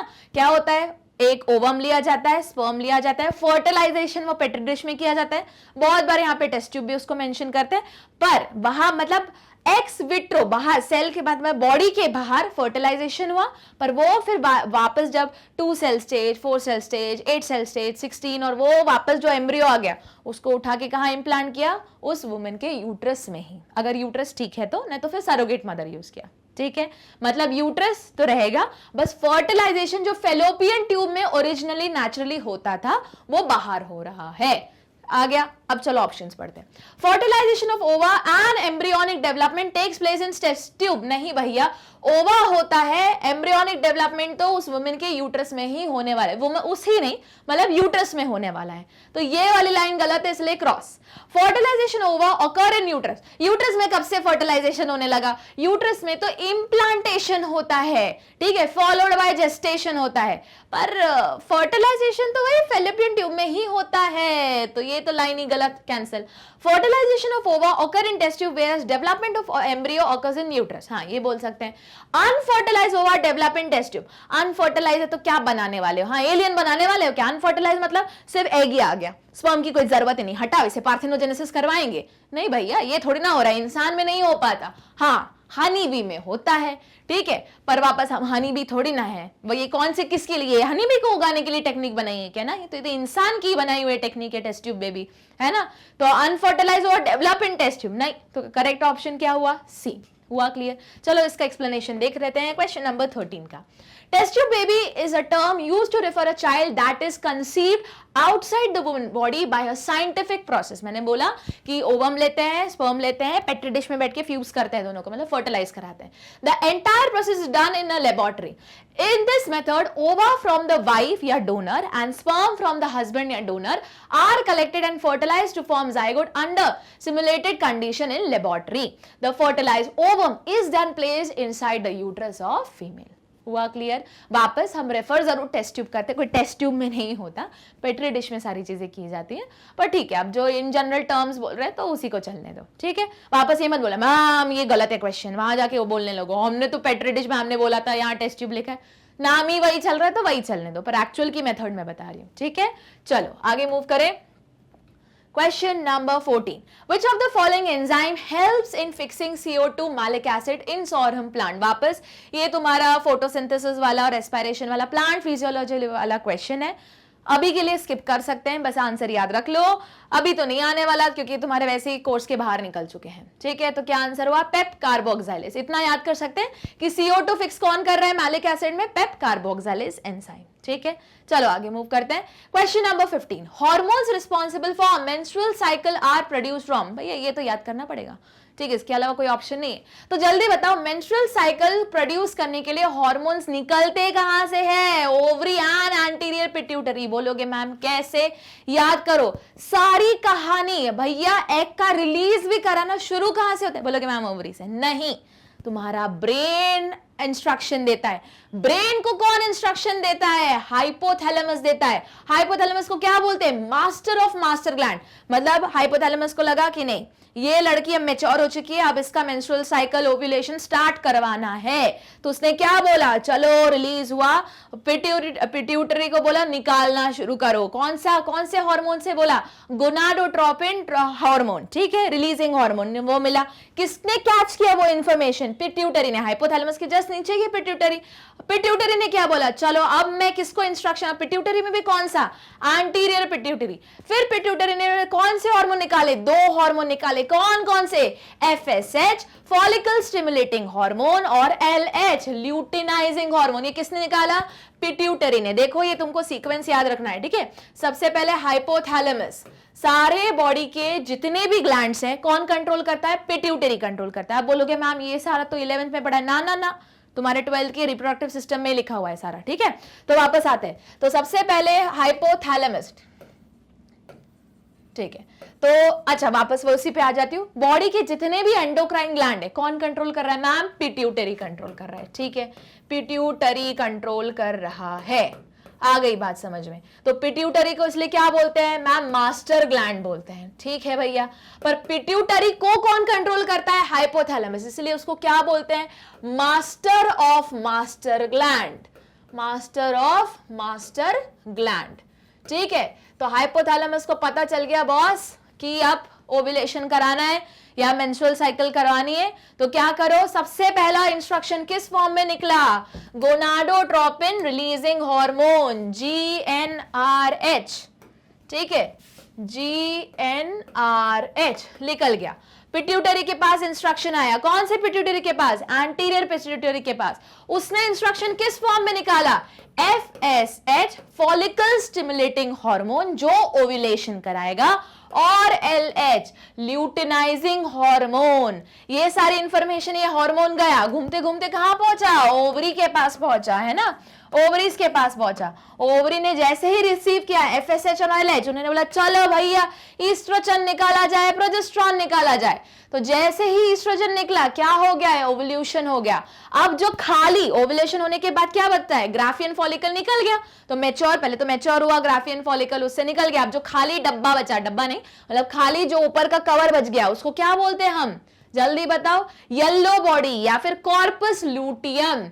अब ये हार्मोन निकालेगा, वो क्या बोलेगा, भैया मेंस्ट्रुअल साइकिल लेके आओ। ठीक है, तो वही आंसर दिया हुआ है। चलो इसका एक्सप्लेनेशन देखते हैं।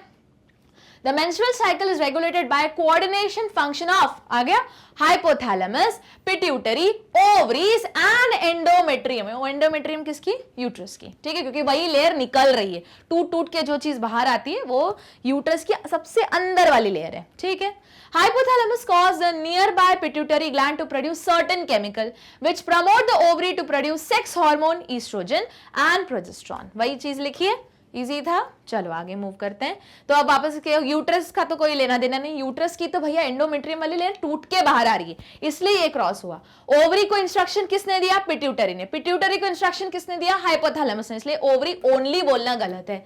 अच्छा, ओवरी एंड एंटीरियर पिट्यूटरी सही है। अब यहाँ पे वापस यूट्रस की जो एंडोमेट्रियम वाली लेयर है, वापस 3 टाइप की लेयर होती है, बाहर की, बीच वाले, सबसे अंदर वाली। अंदर वाली को क्या बोलेंगे, एंडो, और मिट्रियम मतलब लेयर। अब वही तो टूट के बाहर आ रही है, पर इसने खुद कुछ नहीं निकाला है, मतलब कोई हार्मोन नहीं रिलीज किया, इसका तो टूट रहा है। इंस्ट्रक्शन कौन दे रहा है, ओवरी एंड एंटीरियर पिट्यूटरी। हुआ क्लियर, आगे मूव करें। चलो Question number 16. The vascular bundle where vascular cambium is present between xylem and phloem is called। अब देखो, ये तो तुमको याद करना पड़ेगा, पर वापस ये तुम्हारे मॉर्फोल एनाटॉमी का क्वेश्चन है, नहीं है इस बार कोर्स में, तो आगे बढ़ा देते हैं।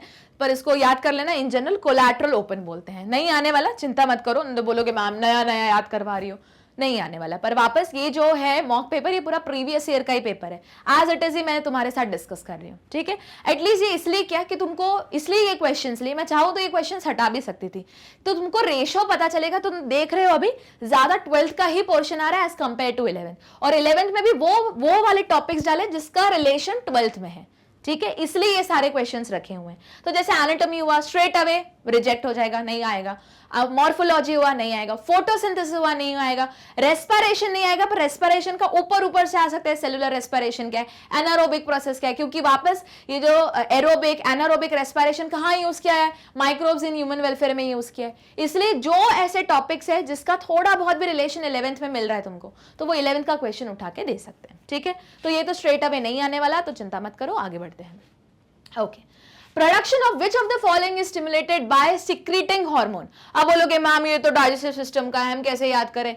हाँ, तो अब वापस ये भी नहीं आएगा, मत चिंता करो, पर अपन याद कर लेते हैं, 11th में पढ़ा था। अरे ये तो हाँ 11th में ही पढ़ा था, 10th में तो तुमने बेसिक ही पढ़ा था। तो सिक्रीटिंग हार्मोन कौन, किसका कौन सा जूस निकालने के लिए रिस्पॉन्सिबल है, पैनक्रियाटिक। नहीं आ रहा, चिंता मत करो, रिलैक्स रहो।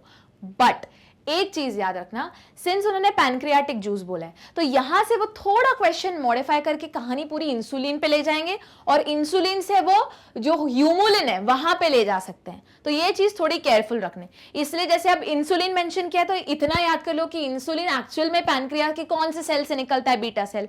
ठीक है, अब ये मत बोलना मैम पैनक्रिया तो हमने 11th पे पढ़ा था, हमने कुछ नहीं पढ़ा, ऐसा मत करो। इंसुलिन के बारे में जरा सा भी मेंशन है ना, तो पैनक्रियास के इतना सेल याद रखो, क्योंकि पैनक्रिया दोनों की तरह काम करता है, एक्सोक्राइन भी एंडोक्राइन भी। तो कौन सा पोर्शन एक्सोक्राइन है, कौन सा पोर्शन एंडोक्राइन है, ये याद कर लो। उसमें से कौन से सेल किसके लिए रिस्पॉन्सिबल है, ये याद कर लो। क्यों, क्योंकि उसका रिलेशन बन रहा है तुम्हारे ह्यूमुलिन से। ठीक है, चलो आगे बढ़ते हैं। तो याद रखना है पैनक्रियाटिक जूस क्या, जो सिक्रीटिन है, जो digestive function it is produced by H cell of duodenum and help in neutralization of acidic chyme by stimulating pancreas to secrete basic bicarbonate rich pancreatic juice. नहीं आएगा चिंता मत करो, पर पैनक्रिया के कौन से सेल इंसुलिन प्रोड्यूस कर रहे हैं ये याद कर लेना, उससे क्या क्या बीमारी होती है वो भी याद कर लेना, कि डायबिटीज इंसिपिडस हो रहा है कि मिलिटस हो रहा है। क्यों? क्योंकि ये सारा तुम्हारा जेनेटिक्स में डिस्कस्ड है, इसलिए पैनक्रियास का थोड़ा स्ट्रक्चर इंपॉर्टेंट है। चलो आगे मूव करते हैं। क्वेश्चन नंबर 18, वापस lateral conjugation in spirogyra takes place in cell of, वापस मत चिंता करो नहीं आने वाला, ये तुमने पढ़ा हुआ है वापस टू किंगडम क्लासिफिकेशन में,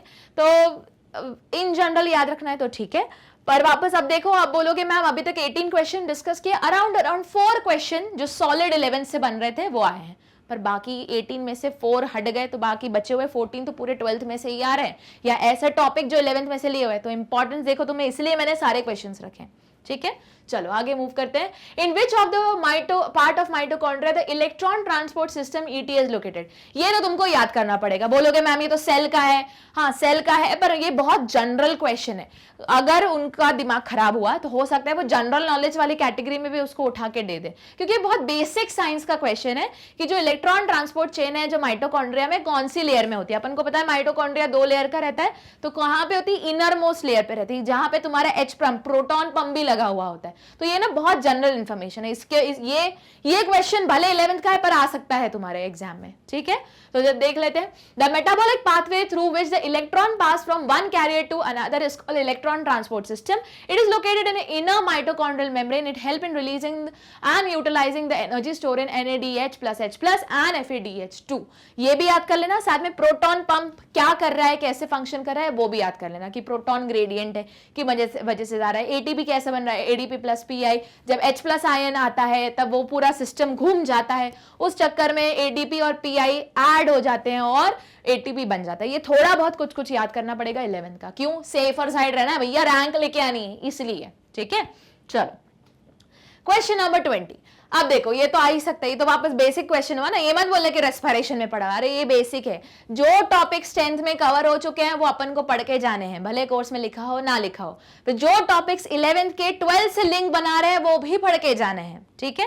चलो, diffusion of gases over respiratory surface occur because of, अब ये तो हमको पता ही है, एक तो एल्वेलाई में होता है, दूसरा अब एल्वेलाई में क्या होता है, the PO2 is more, the partial pressure of O2 is more in alveoli than in blood. अब देखो ये तुम पढ़ चुके हो, अब कैसे अगर याद नहीं आ रहा होगा तो, हमेशा हाई प्रेशर एरिया से कहा जाता है लो प्रेशर एरिया में। तो जो तुम्हारी एल्वेओलाई है, एल्वेओलाई मतलब मैम वही जो बलून लाइक स्ट्रक्चर है, करेक्ट, इसके अंदर आई क्या, एयर आई, तो एयर में PO2 का लेवल था ज्यादा। अब इसी के आसपास क्या घूम रहा था, तुम्हारा ब्लड घूम रहा था भैया, या RBC घूम रहा है ना। तो इसमें किसका लेवल ज्यादा है, इसमें PO2 का लेवल कम है और PCO2 का लेवल ज्यादा है। इसमें तुम्हारा ऑक्सीजन में PCO2 का लेवल भी कम है। तो बताओ जरा मूवमेंट कहां से कहां होगा, ज्यादा से कम, तो ये चला गया उस तरफ, और CO2 यहां ज्यादा से कम, ये आ गया इस तरफ। तो ये तो अपन को याद करना पड़ेगा, ये बेसिक है ना, ये 10th में भी पढ़ा था। तो वही उन्होंने क्वेश्चन पूछा कि बताओ जो डिफ्यूजन ऑफ गैसेस है रेस्पिरेटरी सिस्टम में ऑकर हो क्यों रहा है, क्योंकि जो एल्वेलाई है, मतलब बेसिकली जो ये वाली एयर है जो एल्वेलाई के अंदर गई, वहां पे ऑक्सीजन का प्रेशर था ज्यादा, ब्लड में ऑक्सीजन का प्रेशर था कम, तो ज्यादा से कम मूव हो गया। सिमिलरली ब्लड में कार्बन डाइऑक्साइड का प्रेशर था ज्यादा, एयर में था कम, तो वहां से ब्लड से यहां मूव हो गया, ठीक है, इजी था ना मैम। चलो आगे देख लेते हैं explanation. The PO2 is high in alveoli and low in blood of the pulmonary capillary, so O2 diffuse across the respiratory membrane from alveoli to blood. Also the CO2 is high in pulmonary capillary and low in alveolus, so CO2 diffuse in alveolus, ठीक है। ये आ सकता है, एकदम basic question है। अब ये क्यों आ सकता है, क्योंकि ये क्वेश्चन अगर उनको टफ करना है तो इसको लिंक कर देंगे, वो पता है किससे, तुम्हारा जो तुमने पढ़ा था एल्टीट्यूड सिकनेस, उससे लिंक करके क्वेश्चन पूछ लेंगे, ठीक है। चलो आगे बढ़ते हैं। सीड डिस्पर्सल इन स्क्विंटिंग कुकुम्बर ऑकर वाया, अभी देखो नाम ही है स्क्विंटिंग कुकुम्बर, मतलब स्क्विंट कर रहा है, मतलब फेंक रहा है, कैसे, तो ये तुमको याद करना पड़ेगा, इसका नाम क्या है, ballistic mechanism. Ballistic mechanism basically, अब देखो आप बोलोगे मैम नहीं याद आ रहा, अरे स्क्विंट कर रहा है मतलब फेंक रहा है, उसके लिए ना उसको विंड चाहिए, ना वाटर चाहिए, ना एनिमल चाहिए, क्या चाहिए, सिर्फ एक जैसे ही फ्रूट मैच्योर हो गया, पूरा ओपन हो गया और एकदम फेंक के अपने सीड जिसके ऊपर कवरिंग रहेगी म्यूसिलेज की, फेंक के पूरे हर जगह स्प्रेड किया, तो उसको क्या बोलते हैं, बैलिस्टिक मैकेनिज्म। वापस ये मॉर्फोलॉजी का पार्ट है, पर ये आ सकता है, बोलोगे मैम क्यों? क्योंकि ये किस में वो उठा के दे सकते हैं, एडाप्टेशन मैकेनिज्म में। अब इस प्लांट को अडाप्ट कराना था अपना सर्वाइव, अब देखो 2 चैप्टर को मर्ज करके क्वेश्चन बना रहे, पर आ सकता है, ठीक है। इस को सर्वाइव कराना था, इसने एडाप्टेशन आ गया। अब एडाप्टेशन एक स्क्विंटिंग कुकुम्बर का किस तरीके से रहा कि जब वो मैच्योर हो गया, फ्रूट बन गया, तो वो स्वेल हो गया और सीड्स अलग से डिस्पर्स हो गए, उसको क्या बोलते हैं, बैलिस्टिक मैकेनिज्म। भले ये तुमने पढ़ा है 11th में, ठीक है, पर आ सकता है उठा के कहां पे देंगे, एडाप्टेशन वाले कैटेगरी में उठा के दे देंगे। चलो तो उसका आंसर देखते हैं। Squinting cucumber got his name because of it unusual rapid plant movement in this seed dispersal occur via ballistic dispersal. In ballistic dispersal when the fruit get ripened मतलब पक गया पूरा, ठीक है, the fruit pop off the end of their stem and forcibly eject their mucilage covered seed in an explosive stream, ठीक है। तो ये वापस किस तरीके का मैकेनिज्म है, एडाप्टेशन मैकेनिज्म है। वो बोल देंगे मेनी प्लांट्स, मतलब इसी क्वेश्चन को और कैसे कंबाइन करके पूछेंगे, अगर ये सेम ही पूछना है और उसको लिंक करना है 12th के कोर्स से, तो वो बोलेंगे many plants you different mechanism, जैसे ऐसे कहानी शुरू करेंगे कि म्यूचुअलिज्म में जैसे पॉलिनेशन है, वो एक म्यूचुअलिज्म प्रोसेस है। आ गया, देखो कोर्स का आ गया, जहां पे म्यूचुअलिज्म या जो एनिमल सीड डिस्पोजेबल है, जो सीड डिस्पर्सल है थ्रू एनिमल, एक म्यूचुअलिज्म वाला प्रोसेस है, जहां एनिमल जा रहा है, खा रहा है, उसी के साथ वो जो प्लांट्स का सीड्स है वो अटैच हो रहा है और वो डिस्पोज हो रहा है।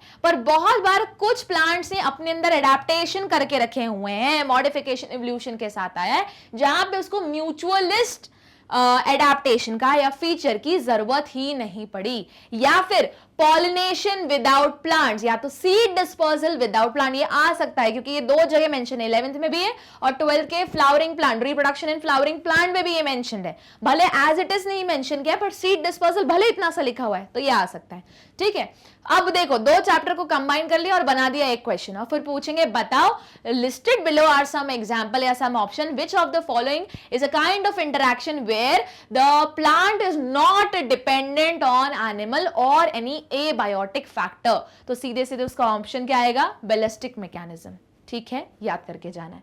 चलो question number 22, a patient suffering from diabetes mellitus will have, अब ये तो तुमको याद करना पड़ेगा क्योंकि डायबिटीज मेलिटस तुम्हारे जेनेटिक्स में भी मेंशन है। वापस अगर कोई एक बीमारी भी उन्होंने इतना सा भी मेंशन किया है ना, उसका पूरा रूट कॉज पढ़ के जाना है, भले उसका रूट कॉज का एक्सप्लेनेशन 11th में दिया हुआ है, हम पढ़ के जाएंगे, ठीक है।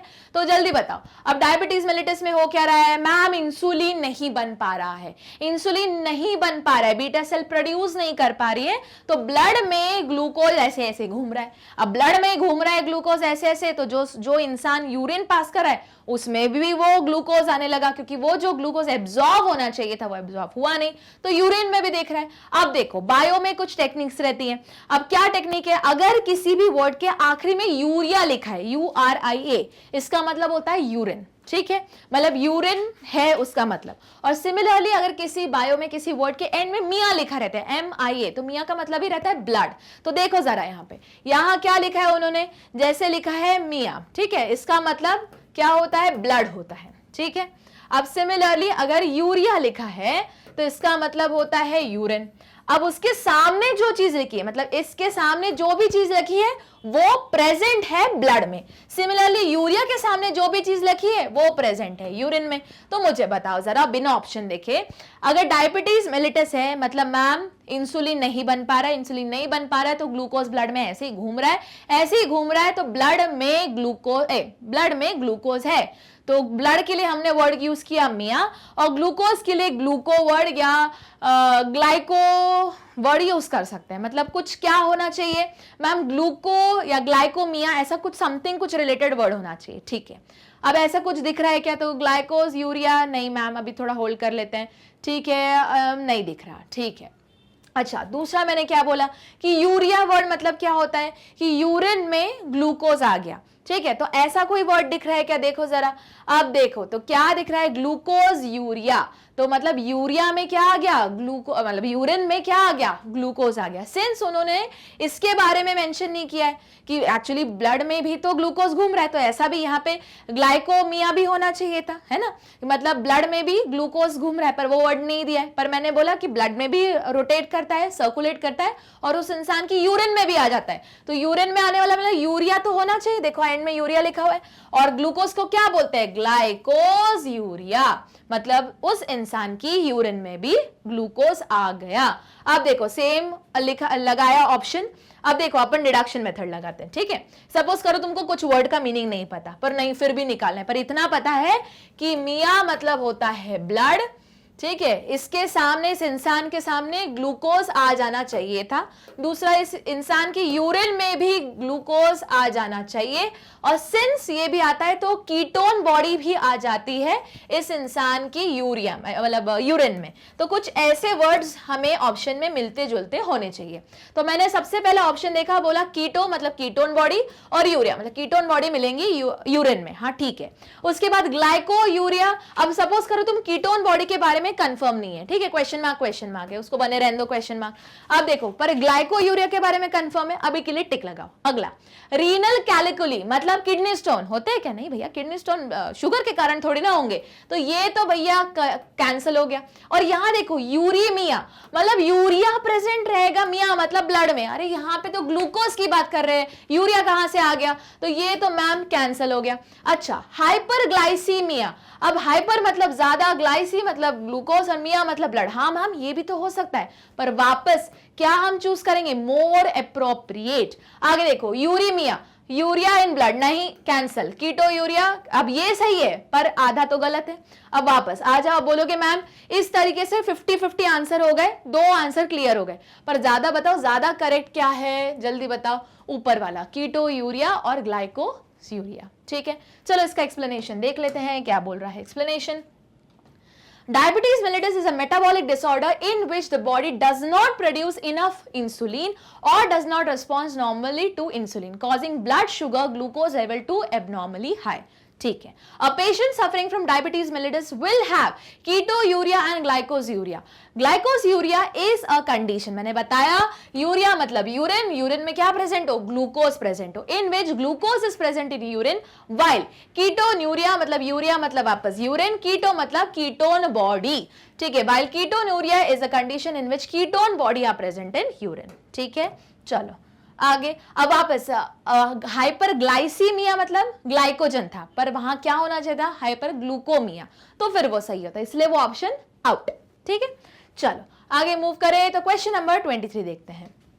तो देखो अब ये क्वेश्चन क्या बोल रहा है, what does low haematocrit value represent. Low मतलब क्या भैया, कम, हेमेटोसाइट मतलब बेसिकली किसके लिए वर्ड यूज करते हैं, हीम के लिए। हीम कहाँ आ गया मैम, हीमोग्लोबिन का हीम है, हीमोग्लोबिन कहाँ होता है, आरबीसी के अंदर होता है, मतलब सीधा सीधा आरबीसी का नंबर कम है। ये देखो इसका टेस्ट भी होता है, जब तुम ब्लड टेस्ट करवाते हो, करवाए होगा कभी ना कभी, या किसी का घर पे हुआ होगा, तो वहां पे इसी का भी टेस्ट होता है कि कितने आरबीसी का काउंट है, ठीक है। तो वापस, अच्छा लिम्फोसाइट वैल्यू बोलेंगे तो मतलब डब्ल्यूबीसी, तो इसका तो सीधा सीधा आंसर हो गया, क्या है भैया, लो बोला है, मतलब लेस। हीम वर्ड कहां से आया, हीमोग्लोबिन से आया, हीमोग्लोबिन कहां होता है, आरबीसी के अंदर होता है, तो less RBC in blood then what's considered to be healthy. अब यहाँ पे वर्ड हीमेटोसाइट लिखा है, ठीक है, यहाँ क्या लिखा होता, लिम्फोसाइट लिखा होता, तब हम बोल सकते हैं क्या, देखो लिम्फोसाइट, लिम्फोसाइट मतलब क्या, WBC, पर ये वर्ड कैंसिल हो गया। अब वहां खुद लिखा हुआ है भैया लो, तो तुम मोर क्यों लिख रहे हो, ठीक है। तो चलो क्लियर है, तो क्वेश्चन है कौन सा, ऑप्शन डी। देखते हैं, a low value of haematocrit represent the insufficient supply of healthy RBC red blood cell और few RBC cell due to lower than normal haematocrit, the symptom observe are anaemia, fatigue, weakness and low energy. तो मैंने याद करवाने के लिए बताया कि haem word कहां से निकला है, तुम्हारे हीमोग्लोबिन से, और हीमोग्लोबिन कहां होता है, आरबीसी के अंदर, ऐसे याद करोगे, ठीक है। चलो आगे मूव करते हैं, अभी आ सकता है, क्यों आ सकता है मैम, क्योंकि एनीमिया वाली कंडीशन कहां बनती है, सिकल सेल एनीमिया में, ठीक है। अब वहां पे भले आरबीसी का शेप सिकल सेल जैसे हो गया, पर उससे सिंस सिकल सेल है तो आरबीसी टूटने का भी चांस ज्यादा है, तो हम बोल सकते हैं कि अगर उस इंसान का मैंने टेस्ट लगाया तो पहली बात आरबीसी का शेप तो है ही अजीब सा, पर आरबीसी का नंबर भी मेरे को कम मिलेगा, जिसको हम क्या बोल सकते हैं, लो हेमेटोसाइट वैल्यू। ठीक है, वापस आप बोलोगे मैम ये क्वेश्चन तो सर्कुलेटरी से रिलेटेड है, आप इसको उठा के जेनेटिक्स में कैसे फिट कर रहे हो? अरे अगर बताओ किसी को सिकल सेल एनीमिया है, ये तुमने पढ़ा हुआ है म्यूटेशन में, पॉइंट म्यूटेशन में, तो उसमें हम क्या बोलते हैं, वो इंसान का फिनोटाइपिक ऑब्जर्वेशन, उसके सिम्टम्स क्या रहेंगे, वीक रहेंगे। ये देखो यहाँ आ रहा है एनीमिया, फटीग और लो एनर्जी, और उसका अगर मैंने ब्लड प्रोफाइल कराया है ना, ब्लड प्रोफाइल टेस्ट कराया, तो उसमें आरबीसी की वैल्यू भी कम दिखेगी। अब इसमें सिकल सेल एनीमिया का रीजन अलग रहता है, आरबीसी की वैल्यू कम क्यों दिखती है, क्योंकि आरबीसी टूट जाती हैं। क्यों टूटती है? क्योंकि आरबीसी का शेप ऐसा सिकल जैसा होता है। ठीक है, इसलिए ये क्वेश्चन उस क्वेश्चन को लिंक करके आ सकता है। चलो आगे मूव करें। Question number 24, which part of the brain extend to form spinal cord. अब ये बच्चों वाला क्वेश्चन है, ये तो तुम कर सकते हो। क्या बोलते हैं हम, ब्रेन और ब्रेन की चोटी। चोटी स्टार्ट कहां से होती है, सबसे नीचे वाले पोर्शन से, जिसका नाम क्या है, मेडुला ऑब्लंगेटा। भैया जो सेरेब्रम है वो तो यहाँ पे होता है, फ्रंट वाला सबसे बड़ा पोर्शन, फिर होता है सेरिबैलम, हिप्पोकैम्पस, और फिर सबसे नीचे क्या आता है, मेडुला ऑब्लंगेटा। ठीक है, तो medulla oblongata is extension of spinal cord through a large opening in the bottom of the skull. आगे 25 और आखिरी क्वेश्चन, क्योंकि याद करो कितना क्वेश्चन रहेंगे, 25, उसमें से करने कितने रहेंगे, 20। वापस सब करके मत आना, फर्स्ट 20 ही काउंट होंगे। Which group feature jointed appendages, वापस ये तो तुम कर सकते हो है ना, भले ये 11th का है, पर ये एकदम इन जनरल है। जॉइंटेड अपेंडेजेस मतलब क्या, अपेंडेजेस को क्या बोलते हैं, पोड़ा, और जॉइंटेड मतलब क्या, आर्थ्रोपोडा। लो आ गया आंसर, आर्थ्रोपोडा। ठीक है, the phylum Arthropoda include organism with jointed appendages and hard exoskeleton, insect, spider, scorpion, centipede and millipede on land, crabs, crayfish, shrimp, lobster and barnacle in water are few example of animal belonging to phylum Arthropoda. अब यहाँ पे तुम्हारा ये वाला जो mock test है वो होता है खत्म, पर याद रखना हम और बहुत सारे मॉक टेस्ट सॉल्व करने वाले हैं। वापस मेरे साथ जो मैं आज पढ़ा रही हूँ, आज के आज याद कर लो, उसकी ये मत करो कि आज हमने लेक्चर सुन लिया कल ही याद करेंगे, ऐसा मत करो, टाइम बहुत कम है। वापस अगर कुछ लग रहा है कि नहीं मैम ये पर्टिकुलर चैप्टर वापस पढ़ना है, तो क्या करोगे, वेबसाइट पे जाओगे, www.magnetbrains.com टाइप करोगे। जैसे ही टाइप करोगे ये होम पेज आएगा, होम पेज पे अपने सीयूईटी प्रिपरेशन में जाओगे, यहां जाओगे बायोलॉजी में और सुनते चलोगे। या फिर अगर लग रहा है मैम कुछ 12th के भी लग रहा है हमें टॉपिक वापस सुनने चाहिए, तो क्या करोगे, यहाँ सीबीएसई K-12 इंग्लिश लिखा है, इंग्लिश हिंदी जो भी तुम्हारी इच्छा हो, वहां जाओ और वहां जाके सुनना शुरू करोगे। ठीक है, सुनोगे, सिर्फ सुनना नहीं है, याद भी करना है। ठीक है, स्मार्ट स्टडी करनी है। यहाँ पे तुम्हें सारे चैप्टर सीक्वेंस वाइज मिल जाएंगे, जो मैं डिस्कस कर चुकी हूँ। सिलेक्ट करोगे, सुनना शुरू करोगे, और लाइक शेयर सब्सक्राइब करना नहीं भूलना है। एक और चीज, चैट बॉक्स में जरा मेंशन करो, मॉक टेस्ट तो मैं अब लेके ही आ रही हूँ, फ्रीक्वेंटली लेके आऊंगी मॉक टेस्ट, पर साथ में कौन सा ऐसा चैप्टर है जो तुम लोग चाहते हो कि नहीं मैम पहले आप ये समझा दीजिए, इसमें बहुत ज्यादा डाउट्स है, तो मैं वो चैप्टर स्टार्ट करूंगी एक्सप्लेनेशन के साथ। ठीक है, तो मिलते हैं हम अगली क्लास में अगले मॉक टेस्ट के साथ या फिर अगले नए एक्सप्लेनेशन के साथ। तब तक पढ़ते रहना, बने रहना मैग्नेट ब्रेन्स के साथ।